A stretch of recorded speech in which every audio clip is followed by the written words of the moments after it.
सूखी नदी को तो कोई भी पार कर लेता है। जिस नदी में पानी ना हो उसको कोई पार कर जाए और पीठ ठोके अपना कि देखो मैं नदी पार कर गया, तो उसकी कोई बहादुरी है? भादों के महीना में उफनती हुई नदी को जो पार कर जाए उसकी बहादुरी है। अनुकूलता में कोई प्रेम में जी रहा है तो क्या मतलब है?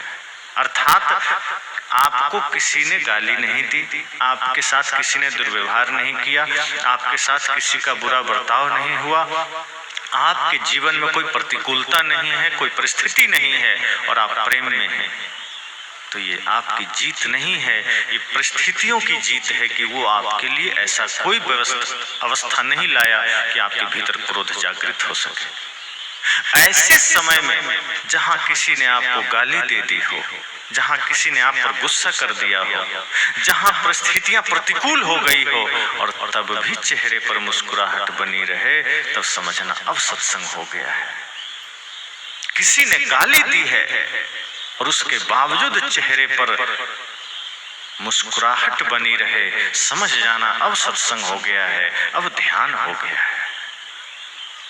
और ध्यान में बैठे 2 घंटा, प्रेम से भरा हुआ मन है, सब लोग जय जयकार कर रहे हैं, बड़ा अच्छा लग रहा है, और उसी में कोई अपमान कर दिया, तुरंत आग बबूला हो गए, मतलब ध्यान में थे ही। ध्यान में उतरने के बाद कोई मान सम्मान से मतलब नहीं रह जाता, कोई गाली से मतलब नहीं रह जाता। सामने से कौन क्या आप तक पहुंचा रहा है वो उसका कुछ भी आप पर प्रभाव नहीं करेगा। अगर वास्तव में हम ध्यान में उतर जाएं, वास्तव में हम सत्संग में उतर जाएं, तो संसार की कोई भी परिस्थितियां आप पर हावी नहीं हो सकती। और यदि संसार की परिस्थितियां हावी हो रही है, मतलब हमारा ध्यान कमजोर है, हमारा सत्संग कमजोर है, परिस्थितियां इतनी मजबूत है कि हमें कमजोर करती है। जैसे टीवी घर में देखते हैं तो रिमोट वाली टीवी तो अब सब जगह है, तो कभी आस्था चैनल लगा दिया, कभी संस्कार लगा दिया, कभी क्रिकेट का लगा दिया, कभी गीत का लगा दिया, कुछ भी लगा दिया। बच्चे हैं तो कार्टून का लगा दिया, कुछ भी लगाए चले जा रहे हैं। टीवी ने कभी कहा कि मुझे क्यों लगाया, क्यों बदला? आप जितनी बार बदलिए वो चुपचाप है, आपके हाथ में, आप मालिक हैं, रिमोट आपके हाथ में है। आप जो बटन दबाइए टीवी में वो प्ले हो जाता है, वही चलने लगता है। टीवी ने कभी नहीं कहा कि आस्था ही ठीक था, क्यों कार्टून लगा दिया या क्यों न्यूज लगा दिया। वो निशांत है, आप बटन दबाए जा रहे हैं, वो संचालित हो रहा है। रिमोट जिसके हाथ में है वही उसका संचालन कर रहा है। आज हमने भी तो अपने जीवन का रिमोट किसी और को दे दिया है। सामने वाला जब बटन दबाया हम क्रोध में बिलबिलाने लगते हैं, सामने वाला बटन दबाया हम गुस्से से लाल पीले होने लगते हैं, गाली गलौज करने लग जाते हैं, उद्वेगित होने लग जाते हैं, झूठ पर झूठ बोलने लग जाते हैं। बटन दबाने की देर है। मतलब ये है कि हमारे जीवन रूपी टीवी का रिमोट कोई और रखा है, वो संचालित कर रहा है। वो जब चाहा गुस्सा दिलाता, वो जब चाहा आपको क्रोध की अवस्था में ले आया, गाली की अवस्था में ले आया, अहंकार की अवस्था में ले आया, झूठ की अवस्था में ले आया। मतलब स्वयं का स्वयं पर नियंत्रण नहीं है, तो ध्यान किस काम का, सत्संग किस काम का? ध्यान और सत्संग का मतलब है कि अपना नियंत्रण खुद पर हो जाए। बुद्ध चले जाते हैं, कोई गाली देता है तो भी चेहरे पर मुस्कुराहट है, कोई सम्मान करता है तो भी सहज भाव है। ऐसे महापुरुषों को हमें सिर्फ पढ़ना नहीं है, उन्हें जीना भी है। मैंने पहले ही कहा कि जीने की बात सदगुरु करते हैं। पास रहने से कुछ नहीं होगा, सत्संग में बैठने से कुछ नहीं होगा, शास्त्रों को पढ़ने से कुछ नहीं होगा। शास्त्रों को पढ़ना, सत्संग सुनना, ध्यान करना, इतना भर से कुछ नहीं होगा। ध्यान में होना पड़ेगा, ध्यान को जीना पड़ेगा। इसलिए साहब 1 घंटे के पक्ष में नहीं है कि 1 घंटा ध्यान हो गया काम बन गया। वे कहते हैं उठत बैठत कबो न छूटी, ऐसी तारी लागी। और वे तो कठोर ध्यान के पक्ष में भी नहीं है, वो तो कहते हैं सहज ध्यान रहो, सहज ध्यान रहो, गुरु के वचन समाई हो। वो कहते हैं ध्यान तो सहज होना चाहिए। सहज अर्थात आपका सोना, खाना, पीना, जगना सब ध्यान में हो, कभी तामसी प्रवृत्ति आएगी ही नहीं।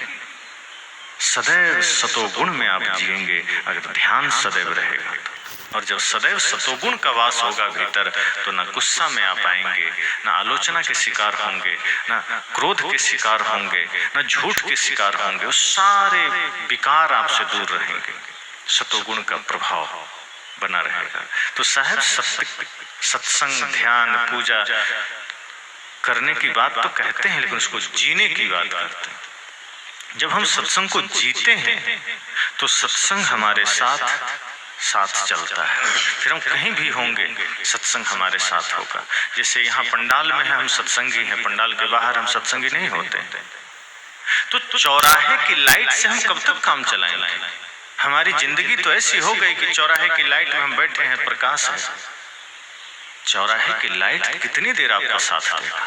ये सत्संग चौराहे की लाइट है। जैसे चौक चौराहे पर बड़ी बड़ी लाइटें लगी होती हैं, वहां पूरा उजाला होता है। अब कोई आदमी बैठ जाए वहीं कि नहीं अब तो हम यहाँ से हिलेंगे नहीं, इसी से काम चलाना है, तो उसके घर में तो अंधेरा बना रहेगा।